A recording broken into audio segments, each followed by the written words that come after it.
eye. It tells me to rotate the screen, so that's exactly what I did. Do you have larger eyes? I do. And when you have a larger eye, they also call it protruding eye, which I don't really prefer that term. Protruding just sounds ugh.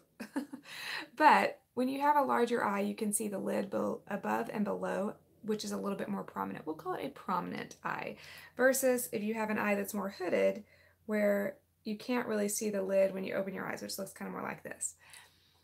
And I'm going to show you just a couple of quick tips and tricks that you can use when you are dealing with a prominent eye.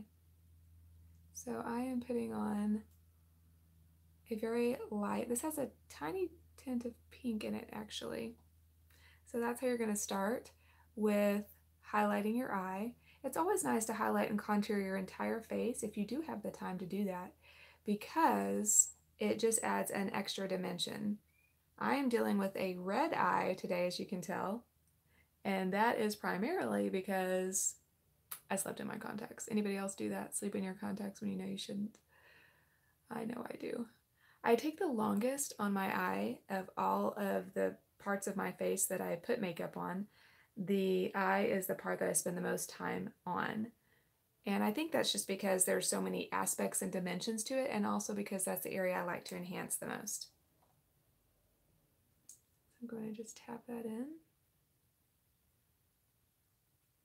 Patting in a highlight in the center corner is really the best way. So that just adds a base layer. And then we're going to go in with something that's a little bit more neutral. This has a slight shimmer in it. This is also a waterproof product, water resistant, I should say. And I blend with a fluffy brush. Any kind will do. Getting really good close-up look at that red eye. This is your transition color. And everything blends well when you do it in this order.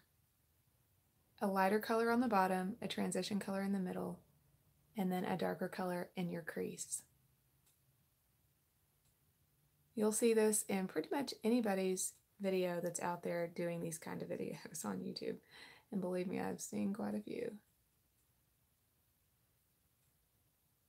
I will say that I love the fact that these particular shadows do not crumble, no fallout, ladies. Can I get an amen on that? That's amazing. This could go just for a natural, neutral look, but again, if you're dealing with that prominent eyelid and you're wanting to dye that back a little bit, we need to add a little bit of dimension. Plus, it's just nice to add, so I'm adding. Just in the outer corner. I'm not going to take it all the way in on this look. I'm going to bring it up. If you do have a hooded eye, you do want to bring the product and the color up higher, because when you open your eye, you won't see it if you don't do that.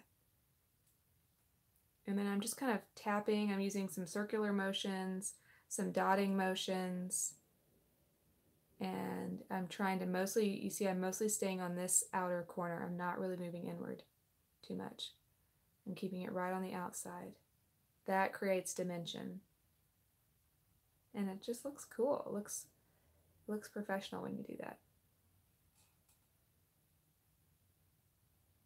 Okay. These brushes are well overdue for a clean, let me tell you. You can anticipate another video on brush cleaning ASAP.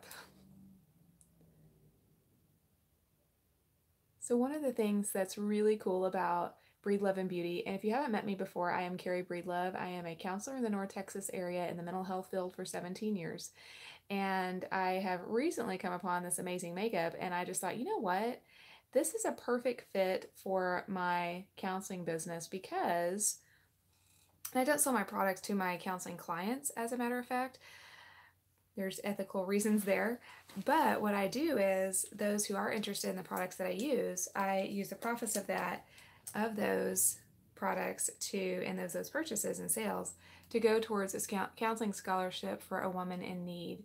And we are currently building towards our first set of 6 sessions in our Breed Love and Beauty community, which is on Facebook. So if you are not already following us around the interwebs, we would invite you to join us. I'm adding a onyx, which is a black, there to the lid, and this is going to start reducing the look of that wide lid. That is your key, is using a bold and thick eyeliner, but it doesn't have to look ridiculous. I like to blend it because I like for it to be a little bit soft, and I usually will go back in and add some. Sometimes I'll even put a liquid liner on top of it if I want to glam it up a little bit. Just brushing it in. And see how that is instantly kind of making the eye look a little bit less tired. That's what we're going for. I do like to put some underneath. If you have smaller eyes, you might want to skip this step.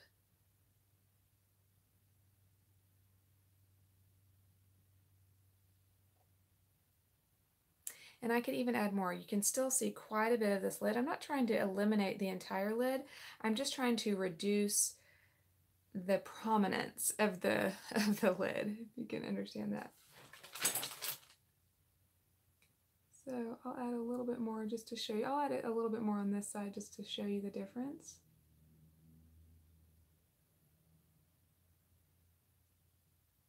And you don't have to be a makeup artist or anybody professional in order to do this. I've probably had this eyeshadow for close to a year. 6 months to a year. That looks a really long time. So see the difference there, how it really has opened up my eye. If you have a smaller eye and you use a ton of eyeliner, it may make your eye look a little bit more closed off. But if you have a larger eye, that wide eyelid actually works against you. It makes your eye look more droopy and a little bit more tired. That's just kind of the nature of it. That's how it works. So I'm liking this look better if that eye was not so red. So if you have any tips and tricks on getting rid of red eye, I read up on that one time. Okay. There's apparently some drops or something that you can use. So that's looking really bold. And so this would kind of be more of like a thick, bold eyeliner look, whereas this one, they're about the same. But in order to soften it, that's when you use just a basic brush to just go over the top of it. And I'm just kind of brushing it along. But again, I'm just keeping it right here in the same spot that I put it on. And on here as well. Just brushing the edge of it. It's just going to fade it out a little bit. Blur it a little bit. And that is basically it. I'm going to add a little bit more. You can put it in your waterline. These products do have skincare in them, which is great. And so then when I sit back, it's really helping my eyes pop and look a little bit more open. And then after that, what I'm going to do is a eyebrow look. Because now that I've boldened up my eyes, I want to match that a little bit more with the brows. So I am going to add just a little bit more here, a little bit along the inside. Not too much. I'm not going to do it too bold. I'm going to go right against that hairline just to add a tiny bit, and it will bring the whole look together when you do that. See, it's just a little bit, just the tiniest touch will make such a huge difference. These, like I said, are water resistant, so they will dry within a couple of minutes, so you have a minute or so to work with it, but then it's going to be on for the day. So see how that just kind of boldened that eyebrow up a little bit? Let's do this one as well.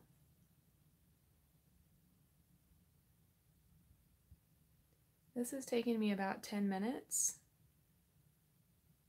and I am describing it to you and talking, so that does take a little bit more time, but that's probably a pretty fair estimate of time spent, is the longest amount of time will be on my eyes. But I'm willing to do that because I know it's going to last me all day, and I'm not going to have to touch it up the entire day because it is a long-lasting product. And I can use the shadows in my brows and on my eyes. There's multiple uses for the shadows, which is great. Your eyebrows are twins. They're sisters, not twins, I should say. Cousins, not twins, or however it's said. They're not going to match exactly. So it's okay if one of them looks slightly different than the other. Maybe a very slightly different shape. It's okay. You want to focus on the outer edges, as you've seen me do, and not too bold right here in the middle.